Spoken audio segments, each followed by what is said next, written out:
couette est un des éléments essentiels pour bien dormir. Literie Confort Malmedy vous en propose un très grand choix, comme la couette en laine Lanado, un produit naturel et régional. Avec des conseils personnalisés, vous êtes paré pour des nuits de qualité.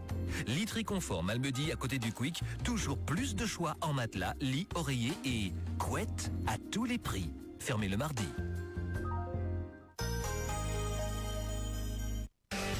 Notre région, notre passion. Le Galfagno-Temblève, un outil de dynamique territoriale au service d'une région d'exception.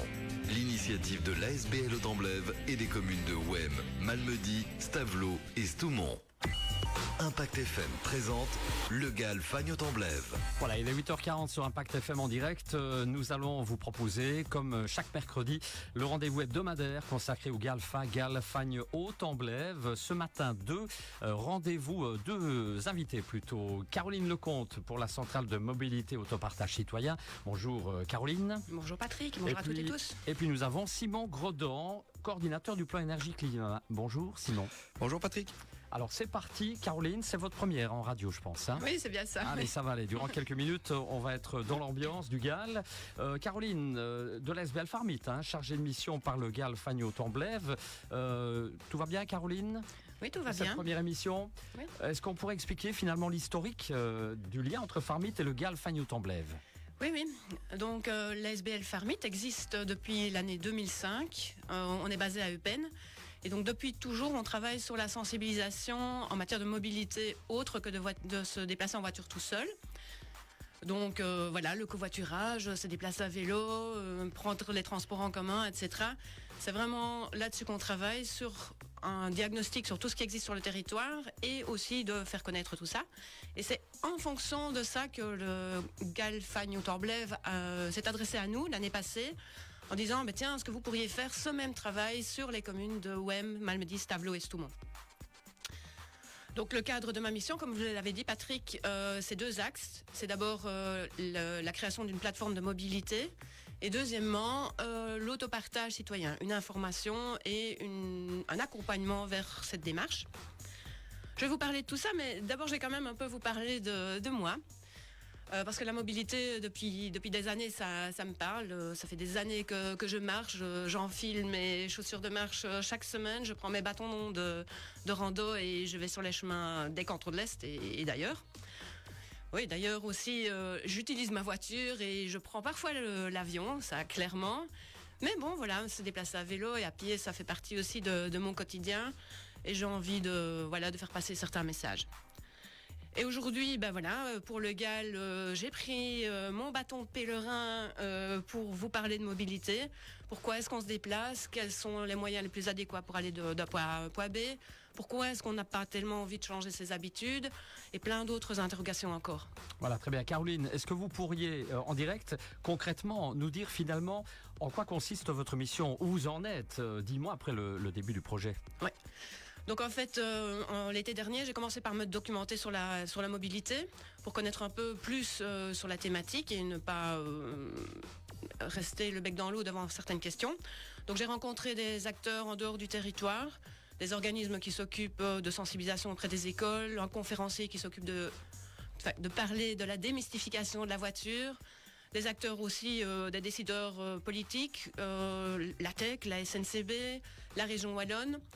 Voilà, et puis à partir du moment où j'ai fait un petit diagnostic et que mes collègues Claudia et Renate chez Farmit, qui sont là depuis 10 ans, m'ont aussi pas mal écolé, je me suis rendue auprès des communes, des élus communaux, échevins de mobilité, conseillers en mobilité, conseillers POLEC, et donc des 4 communes qui sont Malmedy, Stavelot et Stoumont. Et on a discuté ensemble sur qu'est-ce qui existe, quels sont les retours des citoyens, qu'est-ce qui manque sur le territoire, quelles sont les actions qu'on pourrait faire ensemble. Et c'était vraiment très constructif. On commence à avoir un peu une ligne de conduite. Donc le contenu de cette plateforme de mobilité que je dois mettre en place, qui va arriver sur un support certes informatique, donc une page internet, mais aussi sur des supports papier pour que ce soit accessible à tout le monde, dans les bulletins communaux, etc. Ça, c'est en train de se remplir. Je suis maintenant en train de voir comment exactement on va la présenter. L'objectif de cet axe de ma mission, c'est vraiment que chaque citoyen sur notre territoire soit au courant des possibilités de mobilité qui existent. Donc, bien sûr, les transports en commun, mais aussi les possibilités de covoiturage, la plateforme de covoiturage, les déplacements à vélo, les locations de vélos, les locations de voitures pour tout le monde et pour PMR, les activités de loisirs aussi qui peuvent se faire en location de vélos ou autres véhicules de mobilité douce pour PMR. Voilà, tout ça est en train de bien se mettre en place. Et au niveau des entreprises, je suis en collaboration vraiment étroite avec Stéphanie Infantino, que vous avez reçue tout récemment, pour le projet Académie Innovation. Donc là, on rencontre aussi des entreprises et des prestataires pour voir comment travailler sur la mobilité des employeurs, pas des employeurs qui cherchent à engager des gens, et les chercheurs d'emploi qui parfois n'ont pas de permis de conduire ou simplement pas de voiture. Donc là, on travaille aussi vraiment sur ce volet-là. Et alors, au niveau de l'autopartage citoyen, je ne vais pas en parler énormément maintenant. Je reviendrai sur un prochain passage radio. Mais en tout cas, on travaille en collaboration étroite avec Courant d'Air, qui est donc une entreprise qui fournit de l'énergie verte à Elsenborn. Et avec eux, on est en train de finaliser une brochure. Et en automne, je peux déjà vous l'annoncer, en automne, nous allons faire des rencontres citoyennes pour informer sur ce sujet-là. Très bien, Caroline. Vous avez choisi ce matin d'inviter Simon Grondon, coordinateur du plan énergie-climat de la ville de Malmedy, pour nous parler d'un challenge que vous organisez en mai prochain, 1 mois pour avancer autrement en milieu rural. Bonjour Simon. Bonjour Patrick. Alors ça va bien ce matin ? Ouais, tout roule. Vous avez, me semble-t-il, envie, attention, de bousculer les habitudes des gens. C'est ça, il me semble. Hein. Tout doux, Patrick. D'abord, je pense que c'est vrai, mais d'abord, pour mieux comprendre l'intérêt d'un challenge comme celui-ci, qui effectivement vise à questionner nos habitudes en matière de mobilité, une petite mise en contexte s'impose. On est aujourd'hui face à ce qu'on appelle la double contrainte carbone. D'un côté, on a les objectifs climatiques qu'il faut respecter pour éviter un emballement des conséquences météo associées au dérèglement du cycle de l'eau en cours, donc les inondations, sécheresses, canicules à répétition et autres joyeusetés. Et de l'autre, on a la réduction d'approvisionnement en pétrole. En fait, l'adage « quand il n'y en a plus, il y en a encore », il ne fonctionne pas très bien sur les stocks d'énergie fossile constitués à des millions d'années dans lesquels on tape maintenant depuis la révolution industrielle. D'après une étude du Shift Project, la production des 16 premiers pays pétroliers qui fournissent l'Union européenne en pétrole va être divisée par 2 en 2050, soit d'ici 25 ans. Il faut savoir que parmi ces 16 pays, seuls 2 sont situés en Europe et la production de ces 2 pays est en déclin. Le Royaume-Uni a passé son pic pétrolier en 99 et la Norvège en 2001. La mobilité est le secteur qui dépend le plus du pétrole puisqu'il fournit 90% de l'énergie nécessaire au transport. Donc non seulement on dépend d'une source d'énergie limitée pour pratiquement tous nos déplacements, mais en plus, quand on gratte un peu, on se rend compte qu'on la gaspille. Alors pourquoi, me direz-vous ? Parce que la machine de transport par excellence, la voiture, n'est pas une machine si efficace que ça pour convertir l'énergie en transport, surtout lorsqu'il est individuel et à courte distance. Si on remplit un réservoir d'une voiture avec 100 litres d'essence par exemple, combien sont réellement utilisés pour faire avancer les roues ? À votre avis, Patrick ? Là, je suis un peu pris de court. Là. En fait, sur les 100 litres, il y a seulement 35 litres qui servent à faire avancer le véhicule avec de l'essence et un peu plus, 45 litres avec un moteur diesel. Les 60% restants sont tout simplement perdus en frottement et en chaleur. Et pour les petits trajets de moins de 5 km, là c'est pire puisque le rendement chute jusqu'à 15% à peine. Aujourd'hui, une voiture neuve, on sait, pèse en moyenne 1500 kg. Elles sont de plus en plus lourdes, soit 20 fois plus que la personne de 70 kg qu'elle transporte. Donc, on va faire un petit calcul. Si on redivise la quantité de pétrole qui fait avancer les roues par 20, donc les 35-40 litres, eh bien en fait, sur les 100 litres que je mets dans ma voiture, seuls 1 à 3 litres servent donc à transporter mon propre poids. Le reste est perdu pour transporter la carcasse du véhicule et pour chauffer les petits oiseaux. Aujourd'hui, politiquement, on prône l'efficacité à tout va, mais visiblement, on préfère fermer les yeux lorsqu'on doit l'appliquer à notre propre mobilité. Donc, par ce constat, indéniablement, en fait, notre mobilité quotidienne, actuellement dépendante du pétrole, va donc devoir s'adapter, évoluer pour devenir multimodale à l'avenir. Alors, multimodal, c'est un beau mot, mais qu'est-ce que ça veut dire ? Tout simplement adapter son moyen de transport à son besoin réel de mobilité dans un contexte donné. En réalité, beaucoup de personnes font déjà du multimodal sans s'en rendre compte. Quand on se gare à Malmedy Expo et qu'on marche 5 minutes pour parcourir les 700 mètres qui nous séparent du centre-ville, par exemple. Pour les trajets un peu plus longs, d'1 ou 2 km, à pied, finalement, on dépasse vite 15 minutes et donc on opte presque automatiquement pour la voiture. Alors qu'une invention datant de 1870 nous permet d'être extrêmement efficace sur ces distances intermédiaires. Le vélocipède à pédale, ou autrement dit, le vélo. Et pour le vélo, le potentiel est immense. Aujourd'hui, statistiquement, près de la moitié des déplacements réalisés en Belgique font moins de 5 km. Sur ces déplacements de moins de 5 km, plus de la moitié sont aujourd'hui réalisés en voiture individuelle. Dit autrement, sur l'ensemble des déplacements réalisés en Belgique sur un an, un déplacement sur 4 fait moins de 5 km et est pourtant réalisé en voiture. On constate que ça en fait des trajets qui pourraient potentiellement être remplacés par la marche ou le vélo. Alors certes, on aura toujours besoin de voitures pour faire certains déplacements plus longs, transporter du matériel encombrant ou des passagers, mais à travers ces chiffres, on se rend compte qu'un potentiel d'économie énergie important se cache en premier lieu derrière de petits changements de comportement en matière de mobilité. Changements qui doivent être accompagnés par des investissements publics pour faciliter la mise en action du citoyen. Rien que sur Malmedy, 85% des habitants de la commune habitent à moins de 5 km du centre-ville et donc à moins de 15 minutes en vélo électrique. Avec un réseau cyclable bien pensé, des pistes cyclables séparées à certains endroits, des parkings vélos sécurisés et bien sûr des vélos électriques, parce que chez nous, c'est pas vraiment le plat pays, Malmedy a réellement un potentiel de développement en matière de déplacement en vélo électrique. Je dirais qu'à part le relief qu'on peut aplanir grâce à l'électrification des vélos, on n'a pas vraiment d'excuses par rapport aux Flamands. S'ils y arrivent, pourquoi pas nous? La plus grande différence entre la Wallonie et la Flandre, c'est indéniablement la culture du vélo, qui s'est développée chez nos voisins au début des années 70. Leur secret, laisser de plus en plus de place à la marche et au vélo dans l'espace public, tout simplement. Ah bah là c'est du concret Simon, hein, on peut le dire. Caroline, Simon nous parle ici de Malmedy, mais qu'en est-il des 3 autres communes du Gall, Fagnes-Temblève? En fait, le constat il est le même pour les communes de Wem, Stavelot et Stoumont. Donc il existe des infrastructures, bien sûr, pour nous aider à changer notre mobilité. Mais bon, voilà, loin est notre envie de mettre le point sur le citoyen et de le culpabiliser. Clairement, il faut qu'on se tourne vers les grands décideurs. La TEC, la SNCB, des sociétés de partage de voitures comme Cambio en ville, etc. pour nous aider aussi à développer notre mobilité douce, durable, active. Mais là est bien le problème, Patrick. La ruralité, c'est un peu comme si on n'existait pas, en fait. Toutefois, on entend que beaucoup de citoyens sont prêts à changer des choses. Mais pour que ce soit plus facile, voilà, nous, on propose d'accompagner certaines personnes. Et donc, c'est là qu'intervient le challenge un mois pour avancer autrement. Donc, en septembre dernier, l'ASBL Farmit a introduit un dossier auprès de la Fondation Roi-Baudouin pour un projet en faveur de l'environnement. Et on a eu la chance d'obtenir la bourse et on a choisi de garder cet argent pour financer le fameux challenge ici qu'on fait au mois de mai. Outre l'aspect carbone dont Simon vient de nous parler, on veut aussi vraiment attirer l'attention sur le bien-être qu'on a aussi à changer sa mobilité. Rouler à vélo, se dérouiller les jambes, respirer le bon air, prendre son enfant par la main pour aller à l'école et papoter en cours de route plutôt que d'être stressé dans sa voiture, faire des trajets en voiture avec les collègues.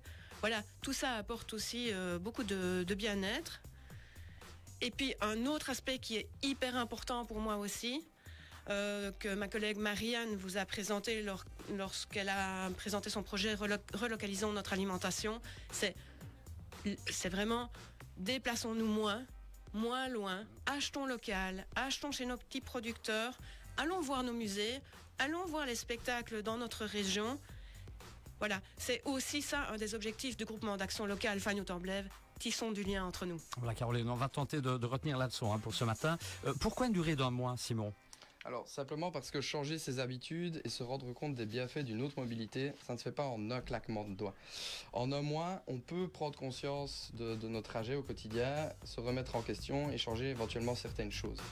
Mais ne soyons pas irréalistes, dans nos vies remplies, dans notre contexte rural avec des transports en commun limités, c'est difficile de tout changer d'un coup. C'est pour ça qu'on vise un accompagnement avec de petits changements, un pas à la fois. Le challenge, en fait, il faut vraiment le voir comme un jeu qui se pratique seul ou en famille. Pendant un mois, vous allez être plus attentif à vos déplacements, vous surprendre à compter le nombre de fois où vous prenez la voiture en solo ou en covoiturage, à noter les fois où vous décidez de remplacer un trajet par la marche ou le vélo. Et grâce à l'accompagnement de Farmit, vous pourrez découvrir visuellement l'impact de vos actions au fur et à mesure sur le calendrier avant-après fourni au début du challenge. Ce serait génial. Pourquoi organiser cela dans notre région ?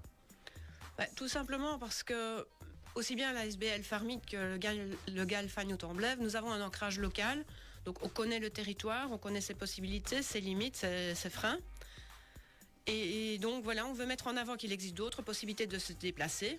Bien sûr, pas toujours, pas tout le temps, pas depuis tous les villages, pas aussi facilement qu'en ville. Mais bon, c'est une partie de ma mission pour le GAL Fagnes-Tomblaine, de construire l'information, de la présenter, de la faire connaître auprès de chaque citoyen. Ce challenge, ce sera une première en Wallonie. Et, on peut imaginer que d'autres nous copieront peut-être. Et le mois de mai, c'est génial. Les jours rallongent et en général la météo est meilleure. Donc c'était selon nous le meilleur mois pour entamer cette nouvelle démarche.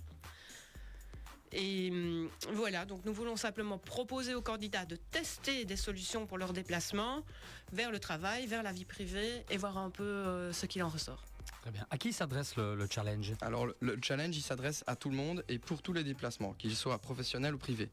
Le but, c'est d'avoir le plus de profils différents qui se lancent dans l'aventure, peu importe la situation initiale. L'important, c'est de se challenger, chacun selon sa réalité. L'idée est de prendre conscience des changements qu'on peut faire le temps d'un mois.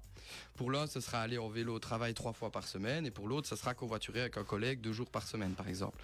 Au niveau des entreprises, ce challenge peut être aussi l'occasion de se renseigner sur l'indemnité kilométrique que les employés peuvent percevoir en venant en vélo au travail, jusqu'à 35 cents par kilomètre dans certaines commissions paritaires, ou encore sur les possibilités de leasing vélo pour les employés et ouvriers d'entreprises privées ou publiques, avec un avantage fiscal pouvant aller jusqu'à 40% de remise sur le vélo.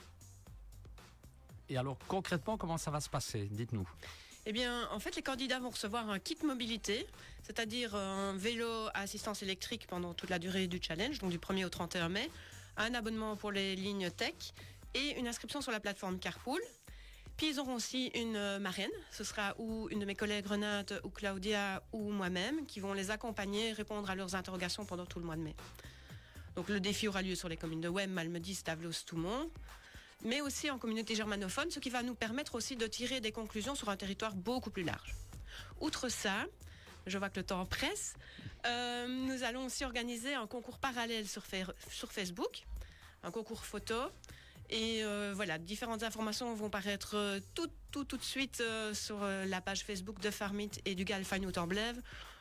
En tout cas, il y aura un beau lot de 200 € à gagner en produits locaux. Donc on invite tout le monde à nous envoyer des photos et des témoignages sur leur mobilité. L'appel est lancé. Simon, alors quels sont les bénéfices pour les participants ? Tout simplement bouger plus, donc un bénéfice en matière de santé. On remplace le transport sédentaire par des modes actifs. Gagner de l'argent, ou plutôt ne plus en perdre autant. Donc il faut savoir qu'une voiture coûte 400 € par mois en moyenne. Réaliser la façon dont on utilise son temps, mieux prendre conscience de son emploi du temps et du temps qu'on prend pour soi, que ce soit lire dans les transports en commun ou autre. Et discuter et se rencontrer plutôt que d'être seul durant ces déplacements. Comment s'inscrire ? Comment fait-on ? Tout simplement en remplissant le formulaire de participation qui se trouve sur le site farmit.be ou en m'appelant au 0478 95 25 91. Et donc on prend des inscriptions jusque lundi prochain, donc le 14 avril. Et il reste juste quelques places, donc il ne faut pas trop tarder. Voilà, ne traînez plus. Le mot de la fin, on va le demander d'abord à Simon. La mobilité, en fait, c'est un besoin essentiel qui nous concerne tous, que ce soit dans notre vie professionnelle ou privée. Et qu'on le veuille ou non, dans les prochaines années, nous allons devoir changer nos habitudes. Alors, pendant ce mois de mai 2025, le temps d'un challenge, plongeons-nous dans ce que pourrait être notre mobilité demain. Merci Simon. Caroline, le mot de la fin. On se réjouit vraiment de cette aventure, d'accompagner les candidats et surtout de pouvoir tirer des conclusions et proposer des actions ensuite sur le terrain. Merci à vous en tout cas de nous avoir parlé depuis tout à l'heure de toutes ces choses et on revient bien évidemment la semaine prochaine avec une autre séquence hebdomadaire du GAL, même heure. On peut revoir tout cela sur notre page Facebook Impact News. Notre région, notre passion. Le GAL Fagnotte-en-Blève, un outil de dynamique territoriale au service d'une région d'exception. Avec le soutien de la Wallonie et cofinancé par l'Europe.